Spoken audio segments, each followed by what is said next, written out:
이제 네 꼴이 아주 볼만하겠구나. 빈털털이. 이런 와. 우리 눈앞에서 당장 꺼져. 송 과장님, 지금입니다. 광안대교 프로젝트 바로 시작하세요. 이혼 합의서의 잉크가 채마르기도 전 붉은색 표지의 서류 귀퉁이에서는 아직 온기가 가시지 않은 금박이 차갑게 빛났다. 전 남편 강태우의 손가락이 내 눈앞에서 오만하게 흔들렸다. 그의 목소리에는 노골적인 경멸이 서려 있었다. 윤지수, 이제 우리 강씨 집안 사람이 아니니 예전처럼 아무렇지 않게 집안 카드나 긁을 생각은 아예 접어.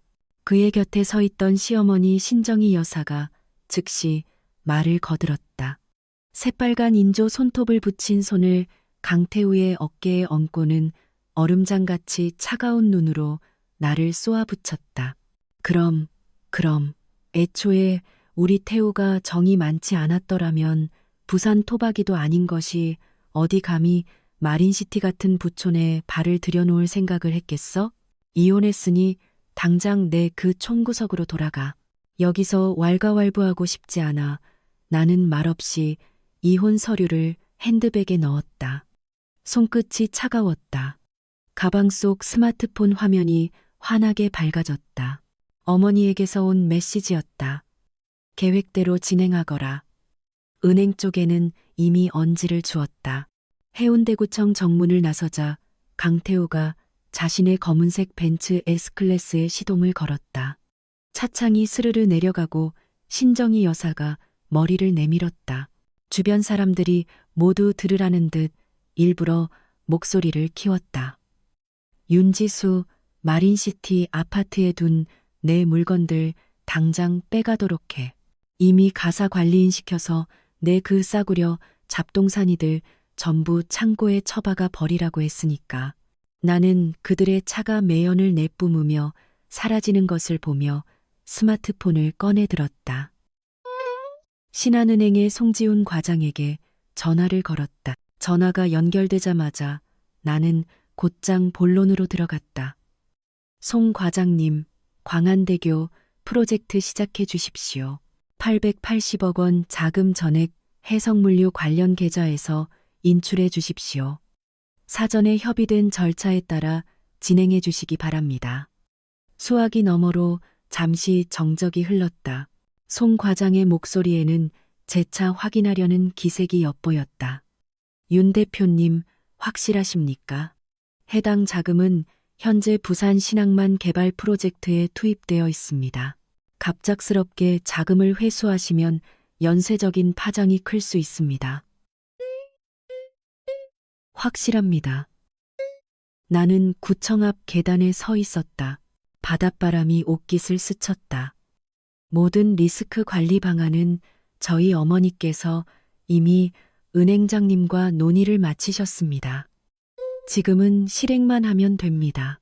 전화를 끊고 카카오 택시를 호출해 은행 VIP 센터로 향했다. 가는 길에 인스타그램을 열자 신정희 여사가 올린 게시물이 눈에 들어왔다. 강태우와 함께 찍은 사진과 함께 이런 글이 적혀 있었다. 골칫덩어리 정리 완료. 앞으로는 평온한 날들만. 아래에는 몇몇 친척들이 댓글을 달았다. 태우에게 새로운 인연을 소개해줘야 하는 것 아니냐는 물음에 그녀는 이렇게 답했다. 급할 거 뭐 있나.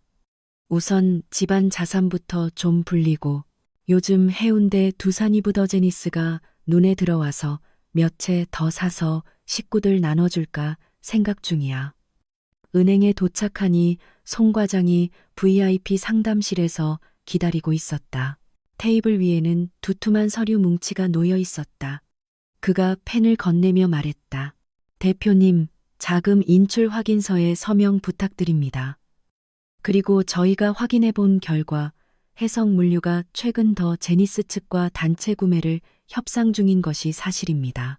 신정희 여사님께서 어제도 친척 몇 분을 대동하고 모델 하우스를 둘러보고 가셨다고 합니다. 영업팀 말로는 한 번에 10채 이상 구매할 것처럼 아주 호언장담을 하셨다고 합니다. 나는 펜을 받아 서류에 서명했다. 펜촉이 종이를 스치는 소리가 고요한 상담실 안에서 유난히 날카롭게 들렸다. 영업팀 말로는 한 번에 10채 이상 구매할 것처럼 아주 호언장담을 하셨다고 합니다. 나는 펜을 받아 서류에 서명했다. 펜촉이 종이를 스치는 소리가 고요한 상담실 안에서 유난히 날카롭게 들렸다. 송 과장님, 자금 회수 절차가 시작되면 부산 시내 자금 흐름을 주시해 주십시오. 특히 신정희 여사의 개인 계좌를요. 어떤 변동이든 즉시 제게 보고해 주십시오. 송 과장이 고개를 끄덕이며 태블릿 PC를 꺼내 모니터링 화면을 띄웠다. 이것은 저희 은행 내부 자금 모니터링 시스템입니다. 보시는 것처럼 현재 880억 원은 아직 신앙만 프로젝트 법인 계좌에 있지만 이체 대기 상태로 표시되어 있습니다. 대표님께서 최종 확인만 하시면 30분 내로 지정하신 안전 계좌로 모두 이체됩니다. 화면에서 깜빡이는 숫자를 보고 있자니 작년 강태우의 생일이 떠올랐다. 신정희 여사는 모든 친척 앞에서 이렇게 말했었다. 우리 해성물류의 돈은 전부 우리 태우 거야. 윤지수, 네가 분수를 안다면 조용히 붙어 있을 것이지. 감히 우리 집 재산을 넘볼 생각은 꿈도 꾸지 마. 그때 나는 아무런 대꾸도 하지 않았다. 지금 생각해보니 그들은 처음부터 나를 가족의 일원으로 생각하지 않았던 것이다. 송 과장이 갑자기 화면을 가리켰다. 대표님, 보십시오. 신정희 여사 개인 계좌에서 방금 5억 원이 이체되었습니다. 조카 계좌로 송금되었고 내용은 주택 계약금입니다. 나는 눈썹을 살짝 올리고 어머니에게 메시지를 보냈다. 신정희가 계약금 보내기 시작했어요. 더 제니스 쪽 우리 사람에게 주시하라고 해주세요. 어머니에게서 금방 답장이 왔다. 걱정 마라. 영업팀 윤대리가 우리 사람이니 실시간으로 보고할 거다. 모든 서류에 서명을 마치자 송 과장이 내게 확인증을 건넸다. 대표님, 자금 회수 절차가 시작되었습니다. 25분 후에 완료될 예정이며 완료되는 즉시 보고 드리겠습니다. 나는 자리에서 일어나 재킷을 여몄다. 수고하셨습니다, 송 과장님.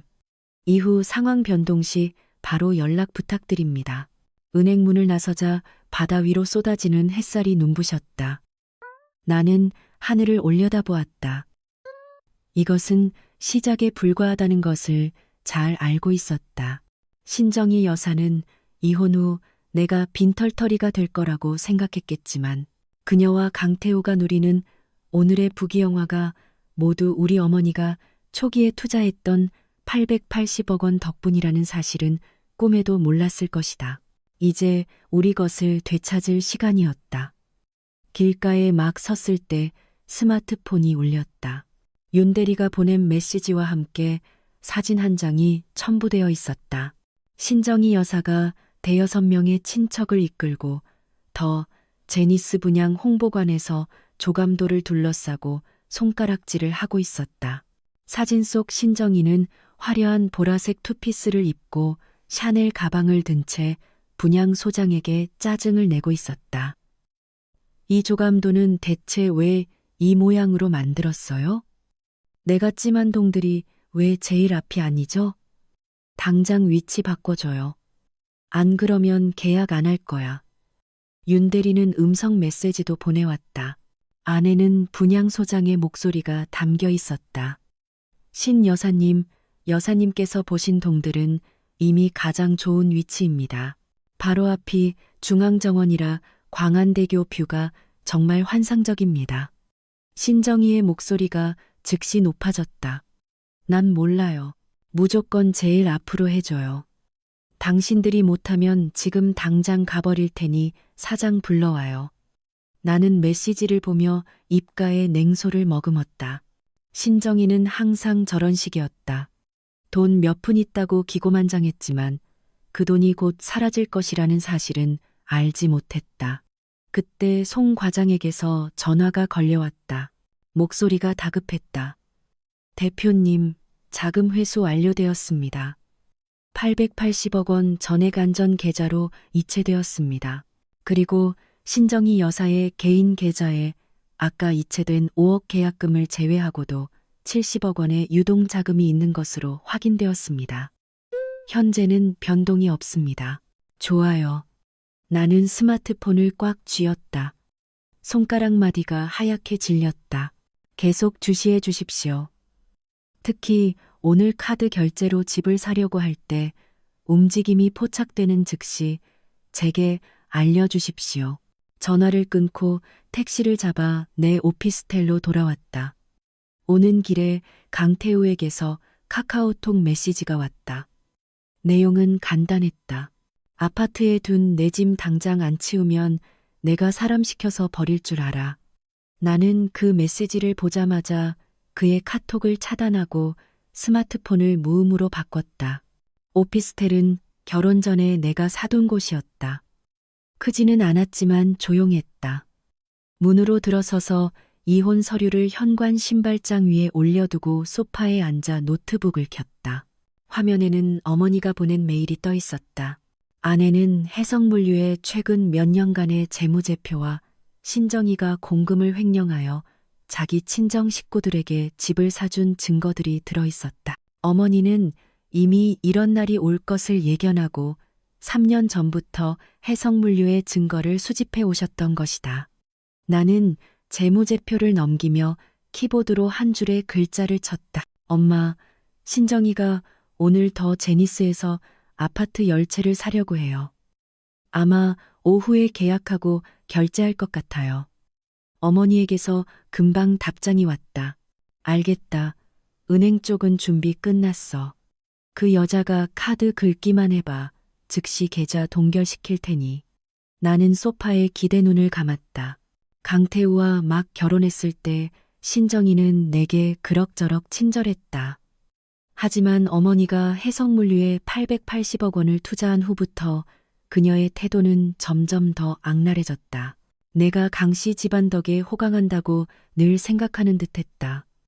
한 번은 가족 모임에서 모든 친척 앞에서 이렇게 말했다. 지수야, 넌 우리 태우한테 잘해야 한다. 안 그러면 어느 날 우리 집에서 쫓겨나면 넌 빈털터리가 될 테니까. 그때는 참고 넘겼지만 지금 생각하면 정말 우스운 일이었다. 갑자기 스마트폰이 진동했다. 윤대리가 보낸 메시지였다. 신정희 여사가 아파트 12채 구매 확정했습니다. 분양소장과 가격 협의 마쳤고 오후 2시에 계약서에 서명하기로 했습니다. 변호사 데리고 온다고 모든 서류 준비해 달라고 했답니다. 나는 시간을 확인했다. 지금은 1시 반. 30분 남았다. 나는 즉시 송 과장에게 메시지를 보냈다. 신정희 오후 2시 더 제니스에서 계약 및 결제 예정.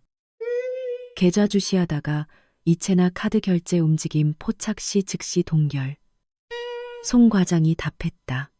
알겠습니다, 대표님. 은행 감시팀에 이미 전달하여 대기 중입니다. 나는 일어나 창가로 걸어갔다. 아래로 보이는 해운대 해변의 풍경을 바라보았다.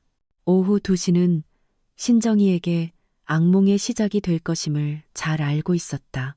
그녀는 이혼 후 멋지게 아파트를 살 수 있을 거라 생각했겠지만 자신이 가진 돈이 이미 우리의 감시 아래 있다는 사실은 꿈에도 몰랐을 것이다.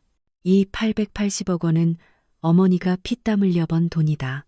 절대 그와 강태우가 거저 차지하게 둘 수는 없었다.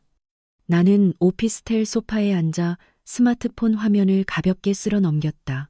윤대리가 보낸 실시간 위치 정보는 신정희가 한 무리의 사람들을 이끌고 더 제니스로 향하고 있음을 보여주었다. 채팅방에는 막 찍은 사진 몇 장이 올라왔다. 검은색 고급 세단 세대가 아파트 단지 입구에 나란히 서 있었다. 신정희는 그 보라색 투피스를 입고 맨 앞에서 걷고 있었고 그 뒤로 조카인 신민철과 시누이 강태희 그리고 평소 그녀를 따르던 몇몇 먼 친척들이 따르고 있었다. 하나같이 무슨 대단한 보물이라도 사러 가는 듯 의기양양했다. 윤대리의 메시지가 연이어 도착했다. 신 여사님.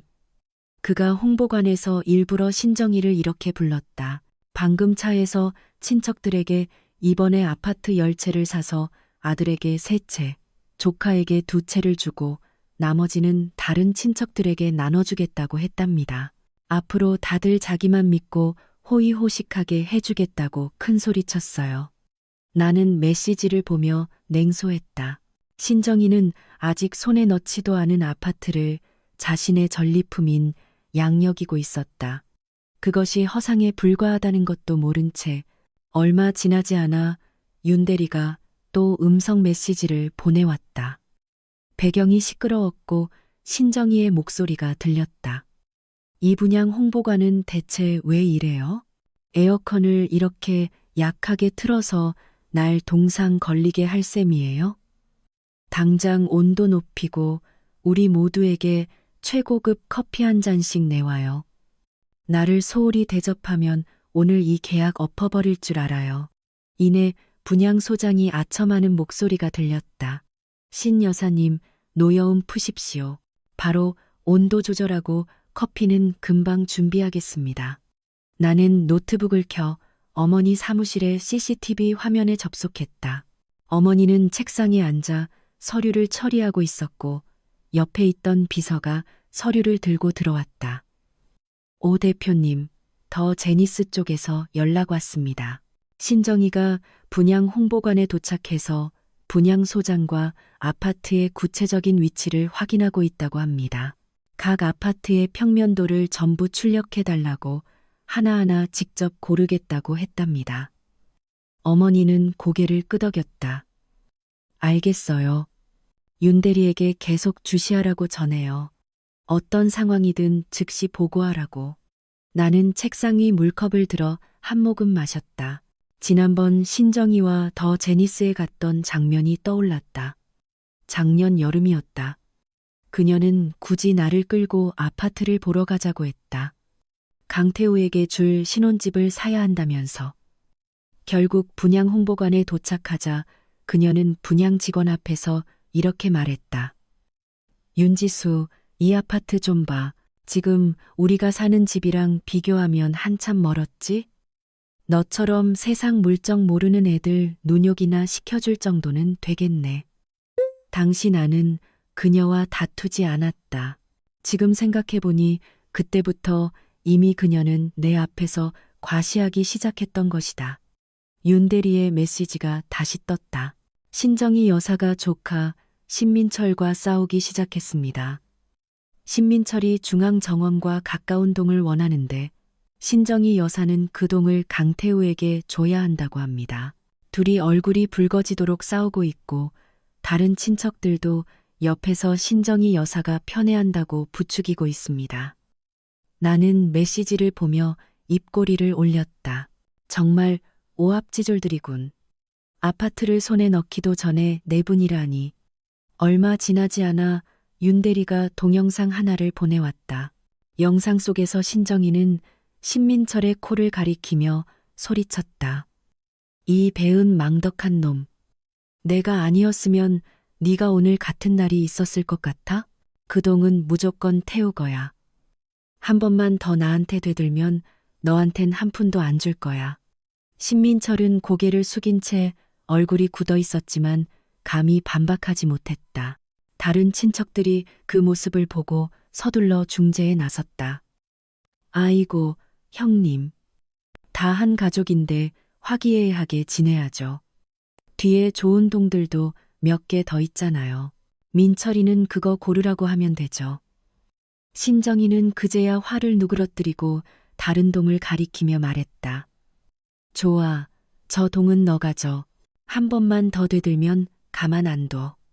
분양소장이 그 틈을 타 다가왔다. 손에는 계약서 뭉치를 들고 있었다. 신 여사님, 아파트 위치는 모두 확인되셨습니다. 이건 매매 계약서입니다. 확인해 보시고 문제 없으시면 서명하시면 됩니다. 서명 후에는 바로 결제 절차를 진행할 수 있습니다. 신정이는 계약서를 받아들고 대충 몇 장 넘겨본 뒤 옆에 있던 변호사에게 밀었다. 자네가 보고 문제 없으면 서명해. 변호사는 안경을 고쳤으며 계약서를 꼼꼼히 살피기 시작했다.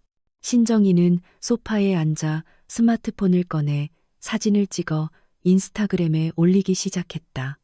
오늘 기분 좋아서 식구들한테 아파트 몇 채 사줬어요.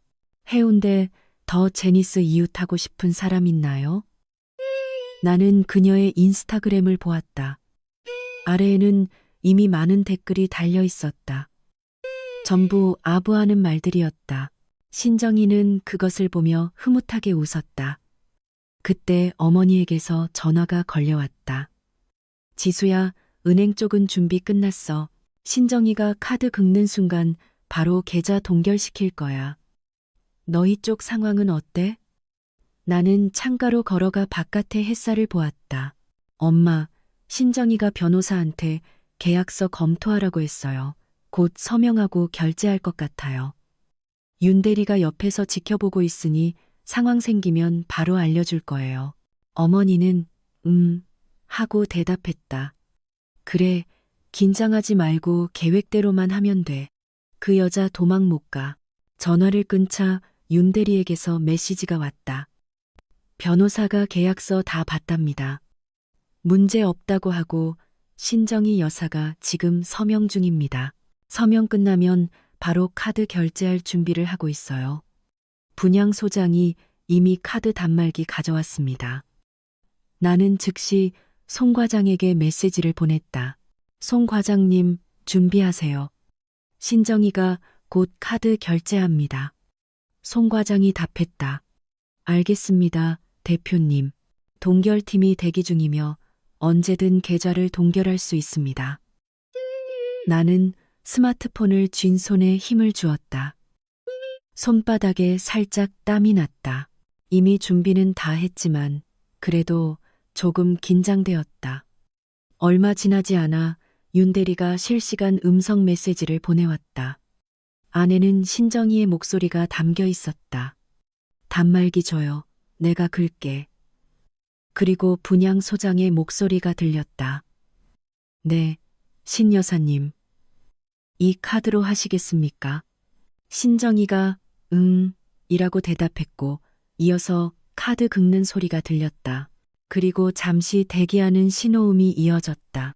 갑자기 음성 메시지에서 분양 소장의 목소리가 들렸다. 약간 당황한 기색이었다. 신 여사님, 이 단말기가 왜 거래 실패라고 뜨죠? 혹시 카드에 문제가 있는 걸까요?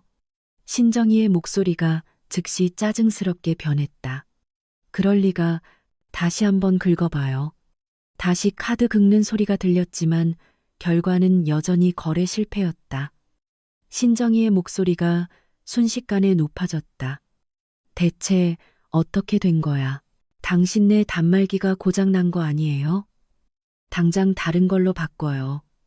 분양 소장이 서둘러 말했다. 네, 신 여사님, 바로 바꿔오겠습니다. 나는 메시지를 보며 은행 쪽에서 이미 행동을 개시했음을 직감했다. 그때 송 과장에게서 전화가 걸려왔다. 대표님, 신정희 여사의 2번의 카드 결제를 모두 차단했습니다. 그리고 계획대로 그녀의 개인 계좌와 해성물류의 관련 계좌 몇 개를 동결했습니다. 현재 동결된 자금 총액은 약 75억 원입니다. 나는 안도의 한숨을 내쉬었다. 좋아요, 송 과장님. 잘하셨어요. 계속 주시해 주시고 어떤 상황이든 즉시 알려주세요. 전화를 끊고 윤 대리에게 메시지를 보냈다. 상황은 어때요? 신정희 쪽 반응은요?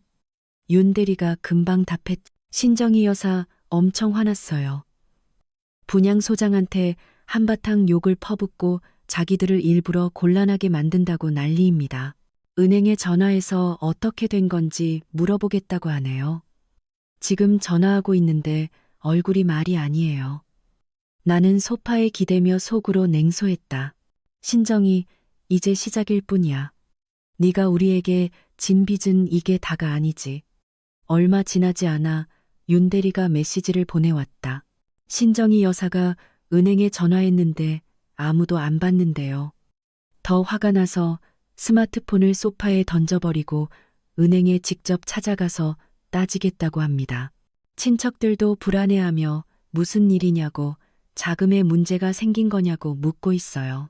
신정희 여사는 괜찮다고, 쓸데없는 생각하지 말라고 했지만 정작 자기 얼굴은 점점 하얗게 질려가고 있어요. 나는 메시지를 보며 신정희가 이미 불안해하기 시작했음을 알았다. 그녀는 아마도 아파트를 사는 와중에 자금이 동결될 것이라고는 상상도 못했을 것이다. 그때 어머니에게서 메시지가 왔다. 지수야, 잘했다. 이제 차 변호사 준비시키렴. 신정희가 우리를 찾아올 때 본때를 보여줘야지. 나는 답했다. 알겠습니다, 엄마. 창문을 통해 햇살이 방 안으로 쏟아져 들어와 바닥에 따뜻한 빛을 만들었다. 나는 일어나 책상으로 걸어가 서랍을 열고 서류 한 부를 꺼냈다. 그것은 어머니가 변호사에게 준비시킨 신정희가 내 친정의 투자금을 횡령한 증거들이었다. 나는 서류에 적힌 기록 하나하나를 보며 신정희와 강태우가 곧 자신들의 소행에 대한 대가를 치르게 될 것임을 확신했다. 분양 홍보관 안에서 신정희는 마치 털을 곤두세운 암탉처럼 10cm 높이의 하이힐을 신고 안절부절 못하며 서성였다. 스마트폰은 그녀가 내던진 책상 위에 놓여 있었고 액정에는 금이가 있었다. 그녀는 분양소장의 코를 가리키며 천장을 뚫을 듯 날카로운 목소리로 소리쳤다. 당신들 은행이랑 짜거나 망신 주려는 거지? 내가 분명히 말하는데 오늘 일 그냥 안 넘어가. 내가 당신네 사장한테 전화하고 은행에도 민원 넣을 거야. 분양소장은 겁에 질려 얼굴이 하얗게 변했고 손에는 카드 단말기를 꽉 쥐고 있었다. 그는 더듬거리며 해명했다. 신 여사님, 저희는 정말 공모하지 않았습니다. 단말기는 모두 정상입니다. 아마 은행 시스템에 문제가 생긴 것 같습니다. 조금만 더 기다려 보시면 어떨까요? 제가 은행 고객센터에 연락해서 알아보겠습니다. 신정희는 그를 거칠게 밀쳐냈다. 가슴이 격렬하게 오르내렸다. 뭘 기다려? 내가 지금 당장 은행으로 갈 거야. 그녀는 말하며 밖으로 나가려고 했다. 조카 신민철이 급히 다가와 그녀를 부축했다. 고모, 진정하세요. 정말 시스템 문제일 수도 있잖아요. 일단 집에 가서 소식을 기다리시죠. 뭘 기다려. 신정희는 그의 손을 뿌리쳤다. 나는 오늘 이 아파트 10채를 계약하고 말 거야. 누구도 날 막을 수 없어. 시누이 강태희도 다가와 작은 목소리로 말했다. 새언니, 일단 돌아가요. 여긴 사람도 많은데 남들 웃음거리 되지 말고요. 신정희는 눈을 부릅떴다. 무슨 웃음거리? 나 신정희가 아파트 몇 채 사는 게 뭐 어때서? 설령 오늘 돈을 못 내더라도 나한테 그럴 능력이 있다는 건 똑똑히 보여줄 거야. 바로 그때 분양 홍보관 문이 열리며 은행 정장을 입은 두 사람이 들어왔다. 앞장선 사람은 40대 남자로 안경을 쓰고 있었고 손에는 서류 한 부를 들고 있었다. 그는 바로 은행 법무팀의 최 변호사였다. 최 변호사는 신정희 앞으로 다가가 정중하게 명함을 건넸다. 신정희 여사님, 안녕하십니까? 저는 신한은행 법무팀의 최민석 변호사입니다. 여사님의 계좌 자금 동결 건에 대해 설명해 드리고자 왔습니다. 신정희는 은행 사람이 오자마자 마치 구명줄이라도 잡은 듯 또는 불붙은 폭죽처럼 터져 나왔다. 당신네 은행 대체 무슨 짓이야? 왜 내 계좌를 동결해? 내가 당신들 고소할 거야. 최 변호사는 안경을 고쳤으며 차분하지만 단호한 목소리로 말했다. 신 여사님, 저희 은행 규정에 따르면 계좌가 거액의 비정상적인 자금 이동에 연루되고 관련 당사자가 자산 보전 신청을 할 경우 저희는 해당 계좌를 임시 동결할 권한이 있습니다. 여사님 계좌의 자금은 윤지수 대표님과 그 모친이신 오선영 회장님께서 과거 해성물류에 투자하신 880억 원의 투자금과 관련이 있습니다. 현재 윤 대표님께서 자금 회수 절차를 개시하고 자산 보전을 신청하셨기에 저희는 법에 따라 여사님의 관련 계좌를 동결한 것입니다. 뭐? 880억? 그건 우리 해성물류 돈이야. 신정이가 펄쩍 뛰었다. 윤지수, 그 X이 감히 무슨 자격으로 자금을 회수하고 내 계좌를 동결해? 내가 걔를 고소할 거야. 최 변호사는 무표정하게 서류 한 부를 꺼내 보였다. 신 여사님, 이것은 윤 대표님께서 제공하신 투자 계약서와 자금 회수 통지서입니다.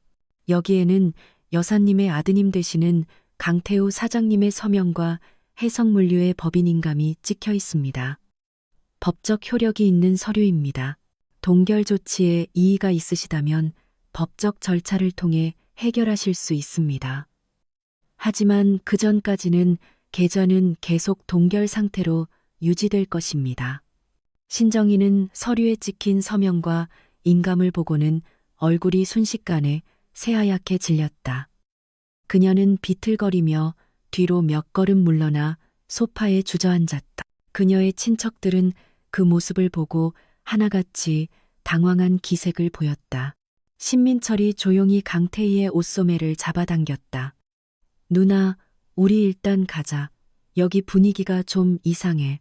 강태희도 고개를 끄덕였고 두 사람은 슬금슬금 문 쪽으로 움직였다. 신정이가 그들을 발견하고는 날카롭게 소리쳤다. 너희들 어디가? 누가 가라고 했어? 신민철은 걸음을 멈추고 어색하게 웃었다. 아, 고모, 제가 급한 일이 좀 있어서요. 먼저 가보겠습니다. 나중에 연락드릴게요. 그는 신정희의 반응은 아랑곳하지 않고 강태희를 끌고 뛰쳐나갔다. 다른 친척들도 저마다 핑계를 대며 자리를 떴다. 집에 애가 밥 기다려서요. 저 회사에 회의가 있어서요. 순식간에 분양 홍보관에는 신정희와 그녀의 변호사 그리고 은행과 분양 홍보관 사람들만 남았다. 신정희는 텅 빈 홍보관을 둘러보고 최 변호사 손에 들린 서류를 보더니 갑자기 앙 하고 울음을 터뜨렸다. 그녀는 허벅지를 치며 생떼를 썼다. 사람을 이렇게 무시하다니. 윤지수 그 X. 제대로 사는 꼴 못 볼 거야. 내가 끝까지 물고 늘어질 거야. 최 변호사는 눈살을 찌푸리며 분양 소장에게 말했다. 소장님, 신 여사님의 주택 구매건은 결제가 불가능해졌으므로 계약에 따라 계약금은 반환되지 않습니다. 후속 조치는 변호사와 상의하시기 바랍니다. 그는 이어서 신정희의 변호사를 보며 말했다. 변호사님, 동결 조치에 이의가 있으시면 저희 은행 법무팀으로 연락 주십시오. 법에 따라 처리하겠습니다. 말을 마친 최 변호사는 직원을 데리고 자리를 떴다. 분양 소장이 신정희에게 다가가 조심스럽게 말했다. 신 여사님, 그럼 이 매매 계약서는? 신정희는 벌떡 고개를 들었다. 눈이 퉁퉁 부어 있었다. 그녀는 소장을 가리키며 소리쳤다. 꺼져, 다들 꺼져. 분양 소장은 겁에 질려 황급히 옆으로 물러났다. 그리고 그 시각 나는 어머니 사무실의 CCTV 화면 앞에서 이 모든 것을 지켜보고 있었다. 어머니가 차 한 잔을 들고 와 내게 건넸다. 어떠니 속이 좀 시원해? 나는 찻잔을 받아 한 모금 마셨다. 따뜻한 차가 목을 타고 넘어가자 마음속 응어리가 조금 풀렸다. 시원해요. 근데 저렇게까지 생떼를 부릴 줄은 몰랐네요. 어머니가 웃었. 신정희는 원래 저래. 순탄하게만 살아와서 조금만 좌절을 겪으면 본색이 드러나는 거지. 참, 아까 송 과장한테 전화 왔는데 신정희 개인 계좌뿐만 아니라 해성물류의 주요 법인 계좌 몇 개도 동결됐다고 하더구나. 강태우도 지금쯤 머리가 터질 지경일 거야. 나는 고개를 끄덕이고 스마트폰을 꺼내 개인 변호사인 차 변호사에게 메시지를 보냈다. 차 변호사님, 신정희 쪽 자금 동결됐습니다. 준비해 주세요. 내일 해성물류로 가서 강태우와 후속 배상 문제를 논의할 겁니다. 차 변호사가 금방 답했다. 네, 대표님, 모든 증거는 정리해 두었습니다. 언제든 출발할 수 있습니다. 바로 그때 내 스마트폰이 울렸다. 강태우에게서 온 전화였다. 나는 잠시 망설이다가 전화를 받았다. 전화 너머로 강태우의 격앙된 목소리가 들려왔다. 윤지수, 너 미쳤어? 왜 우리 엄마 계좌를 동결시켜? 회사 계좌까지, 지금 회사 프로젝트 다 멈췄어. 당장 은행에 전화해서 동결. 나는 냉소했다. 강태우 씨, 우리 엄마가 880억 원 투자할 때 당신들 뭐라고 했지? 회사 잘 경영해서 합당한 수익을 돌려주겠다고 했잖아. 근데 결과는? 당신들은 그 돈으로 고급 차량, 호화 주택 사고, 심지어 공금을 횡령해서 당신네 친척들 집까지 사줬지.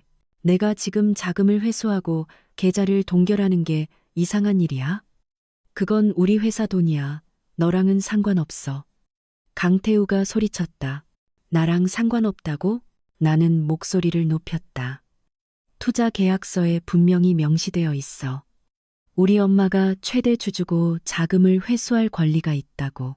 그리고 혼인 중 부부 공동 재산을 빼돌린 건에 대해서는 아직 당신과 계산도 안 끝났어.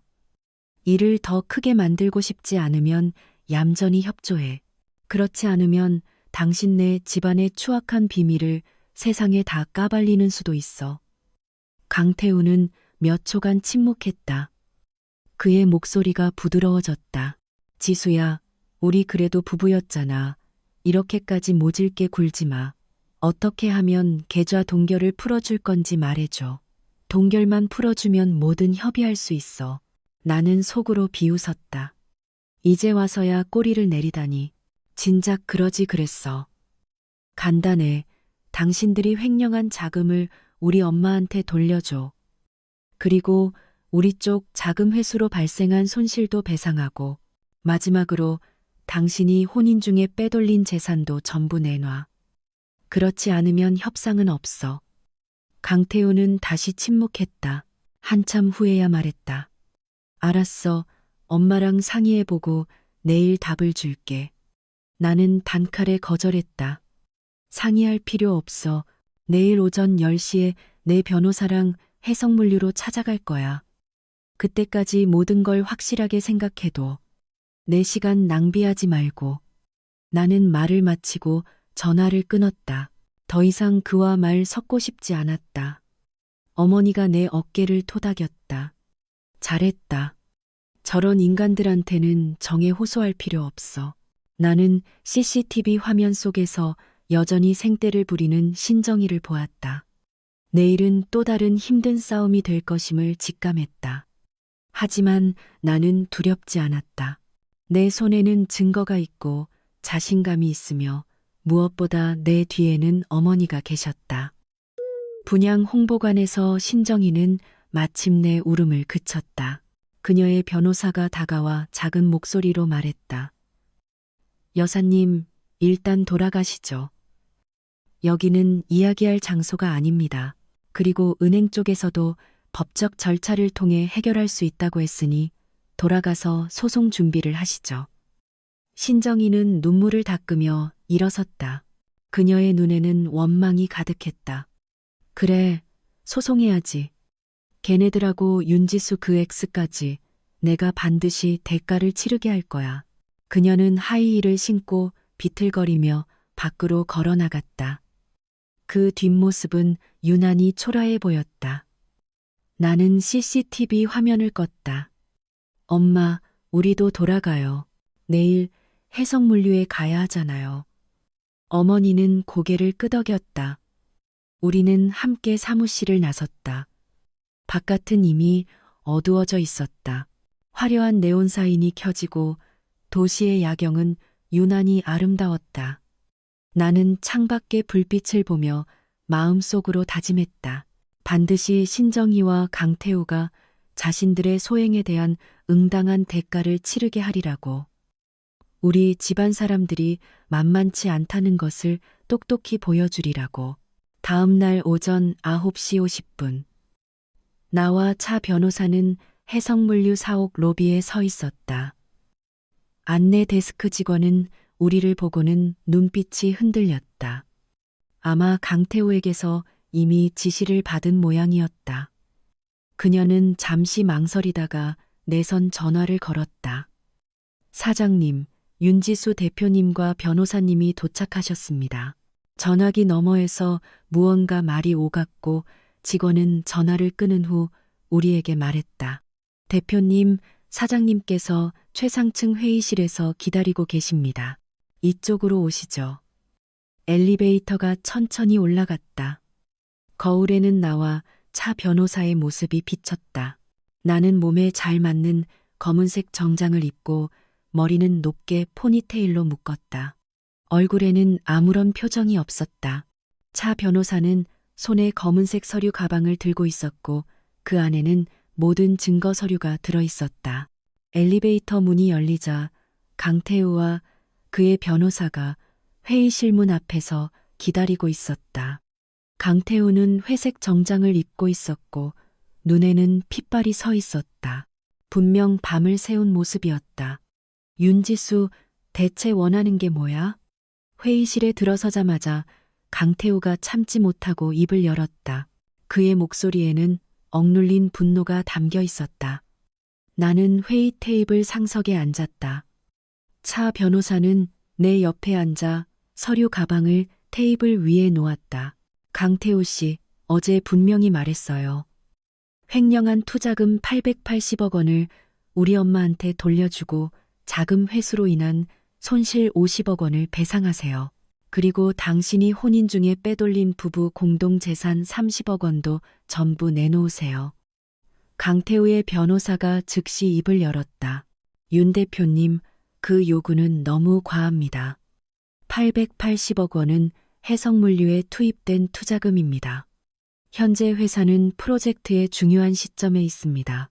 자금 회수만으로도 회사에 막대한 손실을 입혔는데 배상까지 요구하는 것은 불합리합니다. 그리고 소위 혼인 중 재산 빼돌리기라는 것은 모두 강 사장님의 개인적인 합법적 소득으로 빼돌린 사실 자체가 없습니다.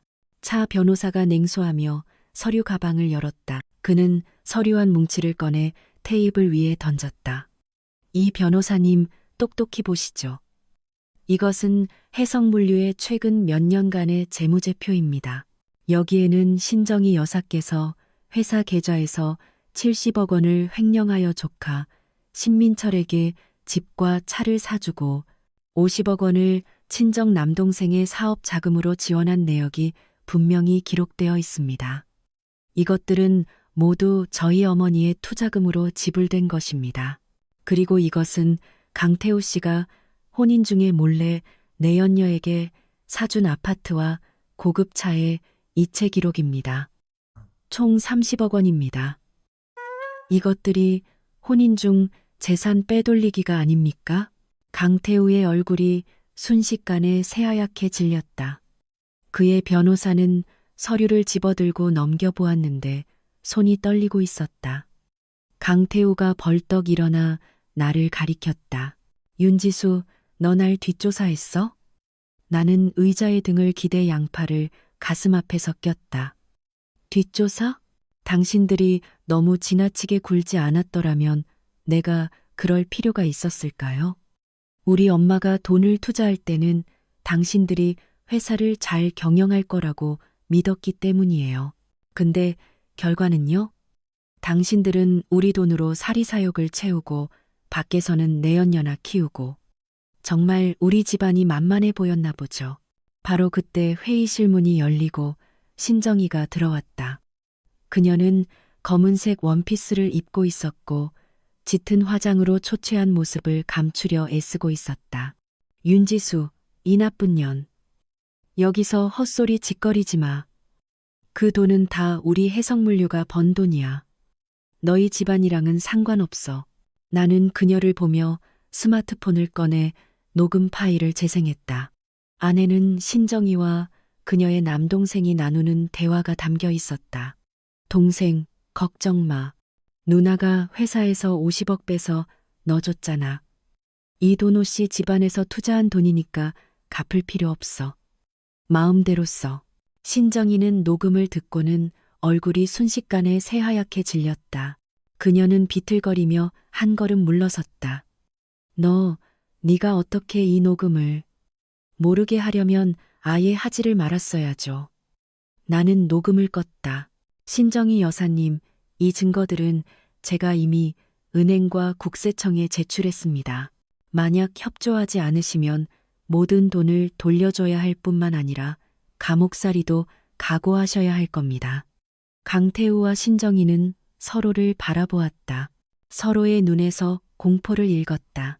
강태우의 변호사가 그에게 작은 목소리로 말했다. 사장님, 상황이 매우 불리합니다. 이 증거들은 모두 매우 유력합니다. 법정까지 가게 되면 우리가 무조건 집니다. 강태우는 힘없이 의자에 다시 주저앉았다. 그는 머리를 쥐어뜯었다. 하지만 돈이 너무 많아. 회사에 지금 당장 그만한 돈이 없어. 돈이 없다고요? 나는 눈썹을 치켜떴다. 그런데 어제는 아파트 10채를 살 생각은 하셨네요. 제가 알기로 신정희 여사님의 개인 계좌에는 아직 70억 원이 있고 해성물류의 계좌는 동결되었지만 아직 동결되지 않은 해외 계좌가 몇 개 있죠. 그 안에도 꽤 많은 돈이 있을 텐데요. 신정희의 눈이 동그래졌다. 네가 우리가 해외 계좌가 있는 걸 어떻게 알아? 내가 어떻게 아는지는 중요하지 않아요. 중요한 건 당신들이 돈을 내놓거나 아니면 감옥에 갈 준비를 하거나 둘 중 하나라는 거죠. 나는 일어섰다. 3일의 시간을 드리죠. 3일 후에도 돈을 내놓지 않으면 바로 소송을 제기할 겁니다. 말을 마치고 나와 차 변호사는 뒤돌아섰다. 회의실에 망연자실한 강태우와 신정이를 남겨두고 해성물류 사옥을 나오자 차 변호사가 내게 말했다. 대표님, 그들은 분명 돈을 마련할 방법을 찾을 겁니다. 하지만 해외 계좌에 돈을 빼돌리는 등 다른 꼼수를 쓸까 걱정됩니다. 나는 고개를 끄덕였다. 이미 송 과장님께 그들의 해외 계좌를 주시하라고 했습니다. 어떤 변동이든 즉시 동결시킬 겁니다. 그리고 소장 하나 더 준비해 주세요. 3일 후에도 돈을 갚지 않으면 바로 소송을 제기할 겁니다. 회사로 돌아오자 어머니가 사무실에서 나를 기다리고 있었다. 내가 돌아온 것을 보고는 일어서셨다. 어떻게 됐어? 협상은 순조로웠니? 나는 회의 상황을 어머니께 말씀드렸다. 어머니는 고개를 끄덕였다.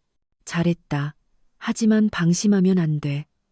강태우와 신정이는 그렇게 쉽게 포기할 사람들이 아니야. 분명 시간을 끌며 다른 꼼수를 찾을 거다. 아니나 다를까. 그날 오후 나는 아파트 경비실에서 전화를 받았다. 강태우가 아파트 입구에서 소란을 피우며 나를 만나게 해달라고 한다는 것이었다. 나는 경비원에게 그를 막으라고 한 뒤 강태우에게 전화를 걸었다. 강태우 씨, 또 무슨 짓이에요? 전화기 너머로 강태우의 취기 어린 목소리가 들려왔다. 지수야, 나와서 나 좀 만나줘. 우리 다시 얘기 좀 하자. 내가 잘못했어. 우리 재결합하면 안 될까? 앞으로는 정말 너한테 잘할게. 다시는 너랑 싸우지 않을게. 나는 냉소했다. 강태우 씨, 우리가 재결합할 가능성이 있다고 생각해요?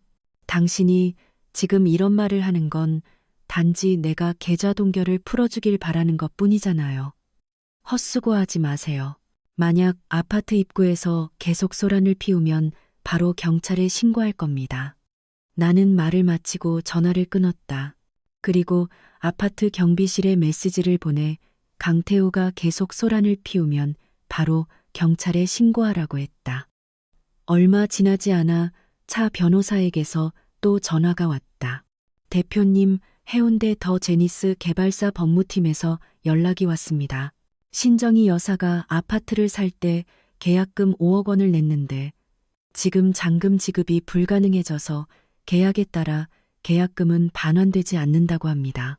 그리고 신정희 여사의 계약 위반 책임을 물어 20억 원의 위약금을 청구하겠다고 합니다. 나는 웃었다. 좋아요. 마음대로 하라고 하세요. 신정희 여사가 자초한 일이니까요. 밤에 나는 오피스텔 침대에 누워 뒤척이며 잠을 이루지 못했다. 머릿속에는 며칠간 일어난 일들이 맴돌았다. 이혼에서 자금 회수, 그리고 계좌 동결까지. 한 걸음 한 걸음이 힘들었지만 속이 시원했다. 앞으로 더 힘든 일이 기다리고 있다는 것을 알았다. 하지만 나는 물러서지 않을 것이다. 나 자신을 위해서, 그리고 어머니를 위해서 반드시 강태우와 신정희가 응당한 대가를 치르게 할 것이다. 다음 날 아침 나는 신정희에게서 문자를 받았다. 내용은 간단했다. 지수야, 우리 얘기 좀 하자. 내 요구에 동의할게. 하지만 며칠만 더 시간을 줄 수 없을까? 돈을 마련할 시간이 필요해. 나는 답장했다. 좋아요. 5일의 시간을 드리죠. 5일 후에 모든 돈이 입금되는 것을 확인해야 합니다. 그렇지 않으면 법정에서 봅시다. 나는 그들이 분명 돈을 마련할 방법을 찾고 있을 것이라고 생각했다. 친척이나 친구에게 빌리거나 자산을 매각하거나, 하지만 어떤 방법으로든 그들은 돈을 내놓아야만 했다. 5일이 금방 지나갔다. 약속한 날이 되었지만 나는 어떤 입금 소식도 받지 못했다. 강태우에게 전화를 걸었지만 받지 않았다. 신정희에게 전화를 걸어도 받지 않았다. 심지어 변호사도 그들의 변호사와 연락이 닿지 않았다. 우리는 그들이 도망치려 한다는 것을 직감했다.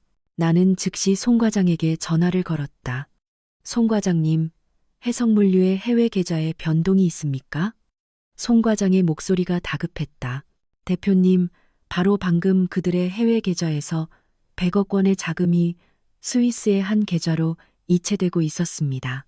저희가 차단했지만 상대 은행에서 계속 지연시키고 있습니다.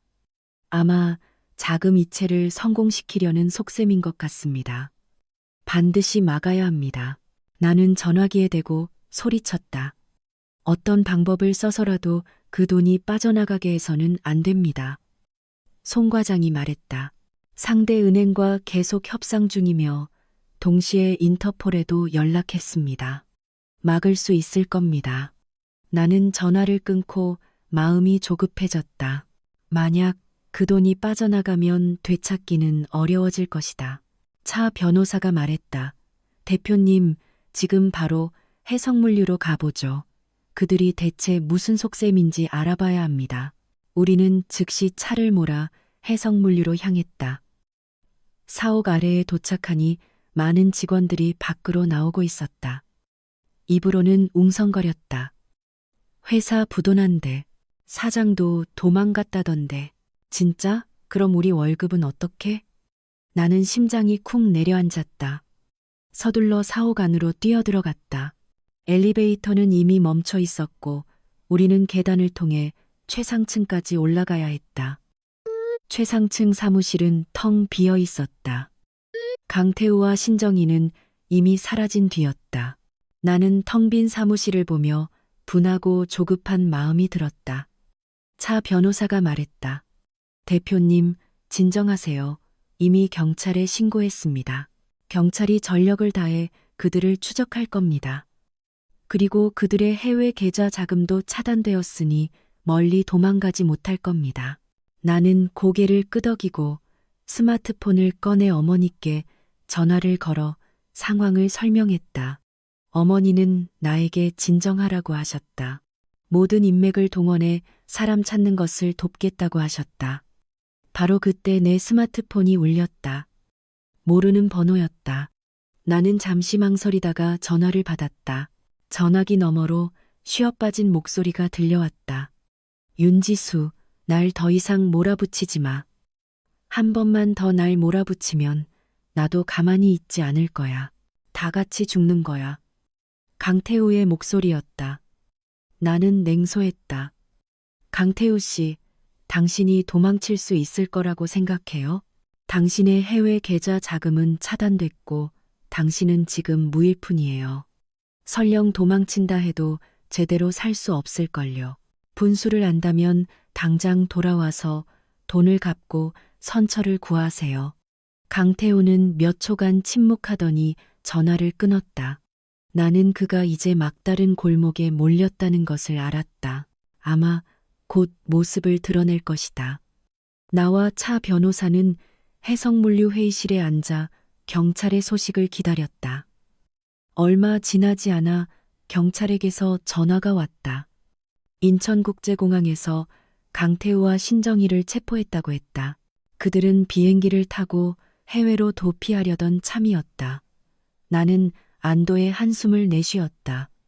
마음속의 돌덩이가 드디어 내려앉았다. 차 변호사가 말했다. 대표님, 잘 됐습니다. 그들이 체포되었으니 이제 법원에 맡기면 됩니다. 나는 고개를 끄덕이고 일어섰다. 경찰서로 한번 가보죠. 경찰서에서 나왔을 때 석양이 하늘을 주황빛으로 물들이고 있었다. 강태우와 신정희가 경찰에 의해 끌려갈 때 신정희는 유리창 너머로 나를 향해 미친 듯이 소리쳤고 손톱으로 차창을 긁어대는 소름 끼치는 소리를 냈다. 반면 강태우는 고개를 숙인 채 얼굴에는 패배감만이 가득했다. 예전의 오만함은 찾아볼 수 없었다. 차 변호사는 진술서를 정리하며 내게 말했다. 경찰은 업무상 횡령 및 자금 유용 혐의로 입건하여 수사할 것입니다. 이제부터는 사법 절차를 밟게 될 겁니다. 내가 막 차에 탔을 때 어머니에게서 전화가 왔다. 지수야, 방금 신정희가 나한테 연락했어. 나를 한번 만나고 싶다고, 선처를 구하고 싶다고 하더구나. 나는 핸들에 힘을 주었다. 엄마, 만나지 마세요. 그 여자는 지금 감정에 호소하려는 것뿐이에요. 소용없어요. 어머니는 오히려 웃으셨다. 나도 당연히 알지.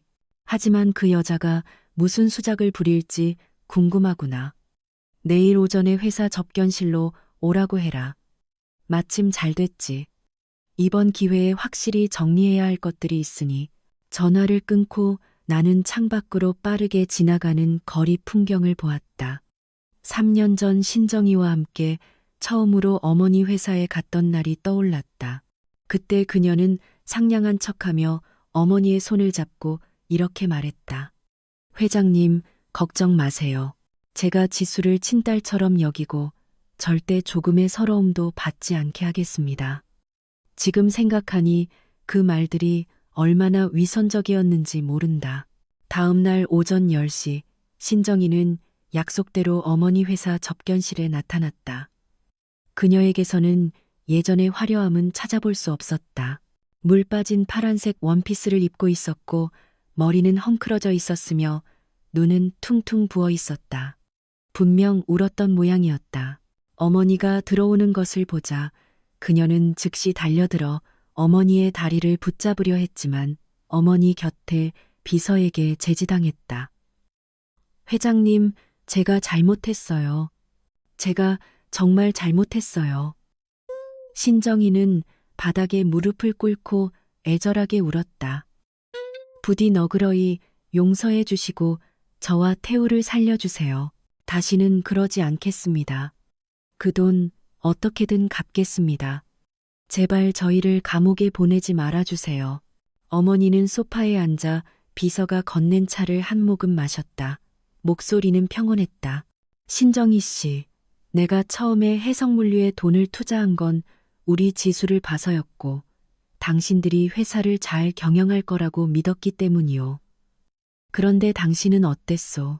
내 돈으로 당신 친정의 빚을 메우고 당신 아들이 밖에서 내연녀를 두는 것을 방관했지. 이제 와서 이런 말을 하는 게 소용있다고 생각하시오? 신정이는 고개를 들었다. 얼굴은 눈물범벅이었다. 회장님, 제가 회장님께 죄송한 짓을 한 거합니다. 하지만 저도 한순간 어리석었습니다. 제 동생이 사업에 실패했는데 제가 모른 척할 수가 없었습니다. 태우도 그냥 한순간 눈이 먼 겁니다. 그의 마음속에는 아직 지수가 있어요. 부디 저희가 부부였던 정을 생각해서 이번 한 번만 용서해 주세요. 어머니는 찻잔을 테이블에 내려놓고 스마트폰을 꺼내 녹음 파일을 재생했다. 안에는 신정이와 그녀의 친구가 나누는 대화가 담겨 있었다. 너는 몰라. 윤지수, 그 엑스, 걔 엄마가 돈 많지 않았으면 내가 우리 집에 며느리로 들였을 것 같아? 걔네 엄마 돈만 손에 넣으면 바로 집에서 쫓아낼 거야. 그때는 우리 태우가 누구랑 결혼하든 상관없지. 신정이는 녹음을 듣고는 얼굴이 순식간에 새하얗게 질렸다. 그녀는 바닥에 주저앉아 더 이상 아무 말도 하지 못했다. 어머니는 일어서서 그녀를 내려다보았다. 신정희 씨, 지난 몇 년간 당신이 뒤에서 우리 지수를 헐뜯고 결혼 생활에 간섭한 것 나는 다 알고 있었어. 그저 당신과 다투고 싶지 않았을 뿐이요. 그런데 당신은 분수를 모르고 감히 내 투자금에 손을 댔지. 지금 이 지경에 이른 것은 모두 당신이 자초한 일이요. 어머니는 말을 마치고 비서에게 말했다. 이 사람 내보내세요. 앞으로는 회사에 한 발짝도 들여놓지 못하게 하세요. 비서가 신정이를 부축해 문 쪽으로 끌고 갔다. 신정이는 발버둥치며 울부짖었다. 회장님, 제발 한 번만 더 기회를 주세요. 제가 정말 잘못했어요. 하지만 어머니는 더 이상 그녀를 쳐다보지 않았다. 접견실이 마침내 조용해졌다. 어머니는 내 곁으로 와서 어깨를 토닥였다. 지수야, 저런 사람들 때문에 내 기분 망치지 마라. 앞으로는 우리에게 더 중요한 일들이 있어. 나는 고개를 끄덕이고 스마트폰을 꺼내 한 기자에게 메시지를 보냈다. 이제 터뜨리셔도 됩니다. 기자는 금방 답했다. 알겠습니다, 대표님. 이 사건이 온 도시에 퍼지도록 하겠습니다. 얼마 지나지 않아 각종 뉴스 사이트와 소셜미디어에는 해성물류가 투자금을 횡령하여 아파트를 구매하려다 자금이 동결된 뉴스가 올라왔다. 사진은 신정이가 더 제니스 분양 홍보관에서 생떼를 부리는 모습이었다. 네티즌들은 저마다 댓글을 달았다. 사람 속은 정말 모르는 거구나. 돈 많아 보이더니 남의 돈 횡령한 거였네. 저런 인간은 감옥에 가야 해.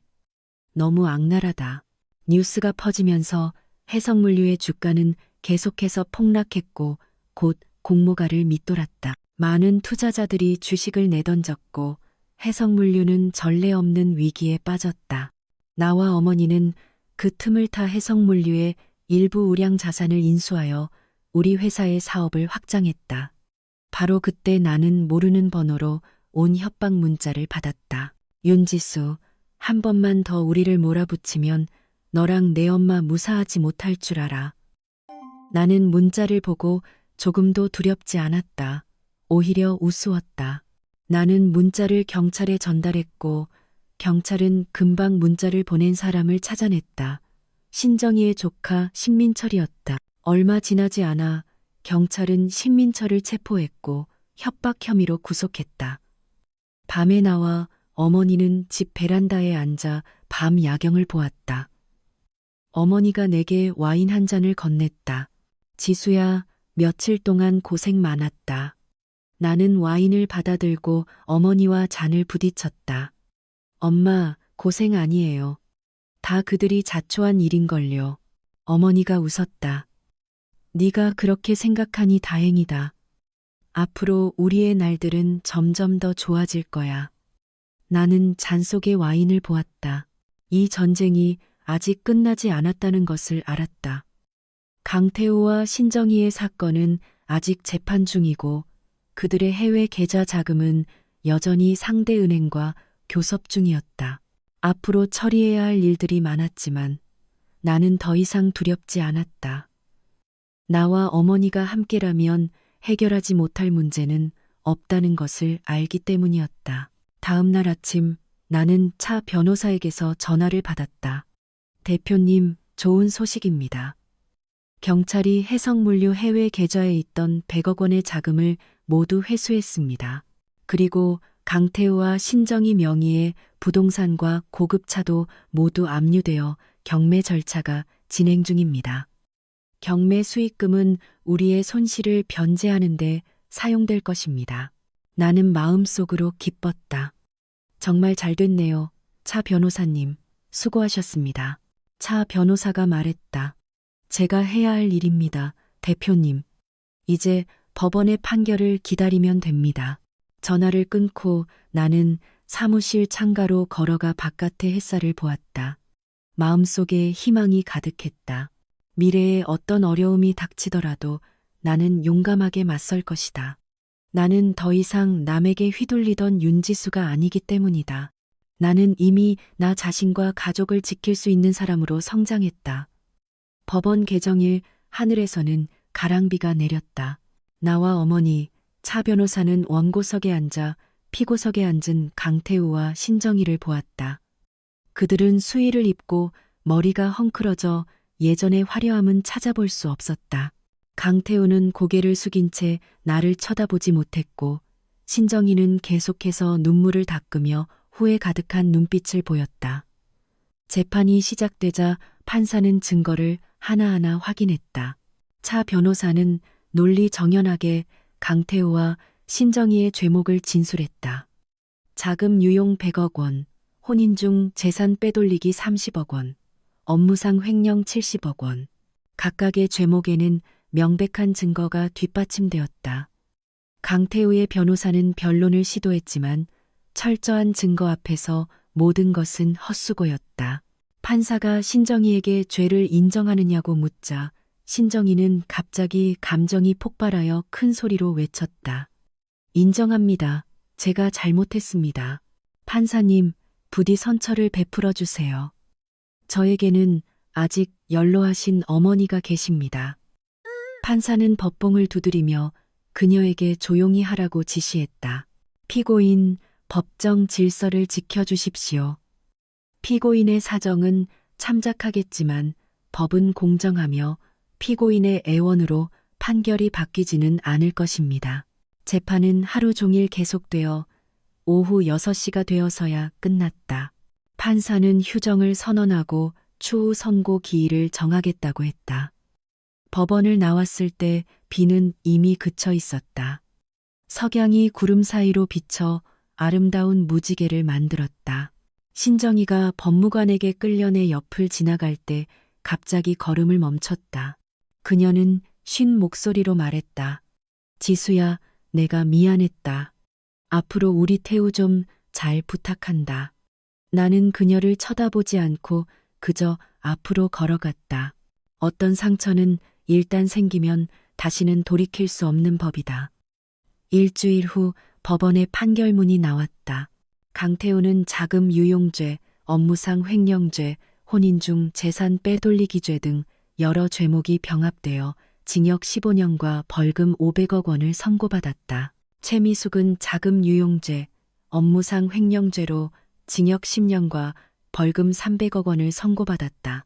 두 사람 명의의 모든 자산, 즉 부동산, 고급차, 예금 등은 모두 경매에 붙여져 그 수익금은 우리 어머니의 투자금과 손실을 변제하는 데 사용되었다. 판결문을 받은 날 나와 어머니는 축하하지 않았다. 그저 조용히 사무실에서 차 한 잔을 마셨다. 어머니는 창밖을 보며 조용히 말씀하셨다. 지수야, 이 싸움은 우리가 이겼다.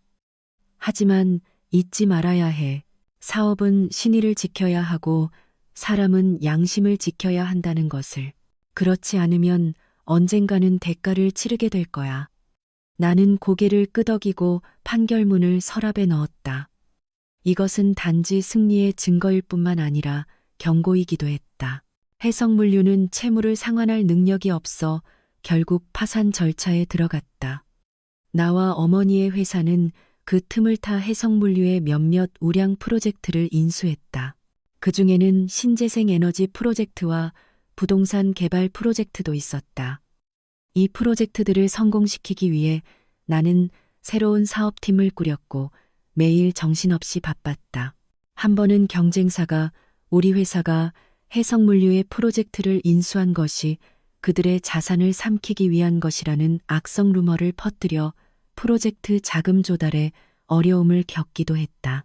나는 당황하지 않고 기자회견을 열어 프로젝트의 상세 계획과 자금 출처를 공개했다. 사실로 루머를 잠재웠고 결국 성공적으로 자금을 조달했다.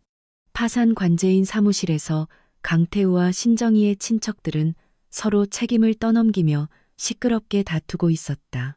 신민철의 어머니는 울면서 말했다. 다 정희 때문이야. 걔가 공금을 횡령하지 않았더라면 우리 민철이가 감옥에 갈 일도 없었을 텐데. 강태희는 말했다. 탓하려면 태우 오빠를 탓해야지. 걔가 회사를 잘 경영했더라면 이 지경까지 오지도 않았을 거야. 나는 그들의 추악한 모습을 보며 마음속에 아무런 감흥도 없었다. 이 사람들은 해성물류가 잘 나갈 때는 기뻐하며 이득을 챙기고 문제가 생기자 서로를 비난했다. 정말 비참하고 우스웠다. 몇 달 후 우리 회사의 신재생 에너지 프로젝트가 정식으로 생산에 들어갔고 시장에서 큰 호평을 받았다. 매출액은 계속해서 상승했다. 신사업 발표회에서 나는 연단에 서서 아래의 파트너들과 기자들을 보았다. 마음속에 성취감이 가득했다. 이것은 단지 나의 개인적인 성장일 뿐만 아니라 우리 회사의 새로운 시작이기도 했다. 발표회가 끝난 후 어머니가 내 곁으로 와서 웃으며 말씀하셨다.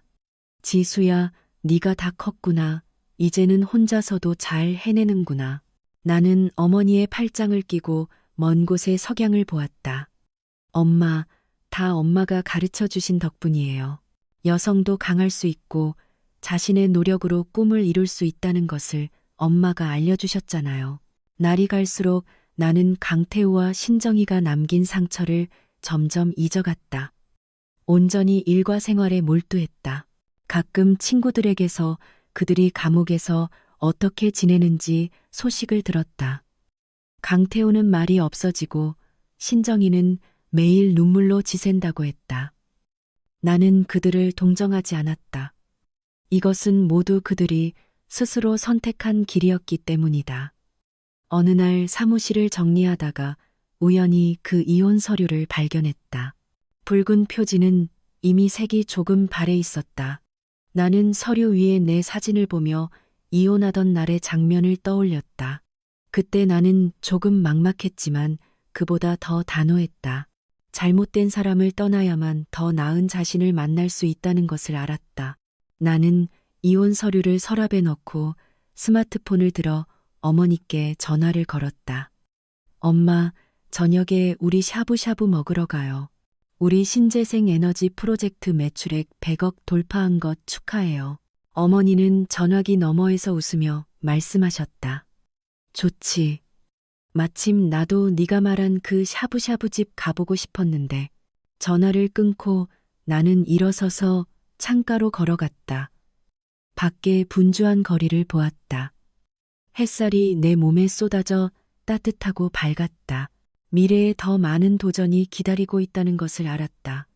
하지만 나는 더 이상 두렵지 않았다. 내게는 어머니의 지지가 있고 나 자신의 노력이 있으며 무엇보다 용감한 마음이 있기 때문이다.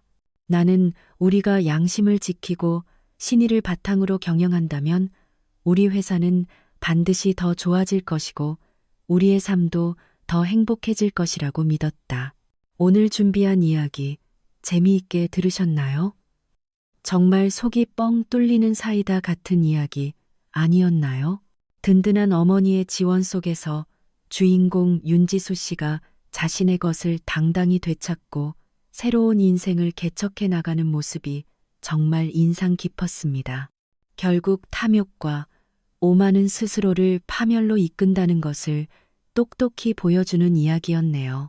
우리 구독자님들도 지수 씨의 용감한 선택을 보며 많은 응원을 보내셨을 거라 생각합니다.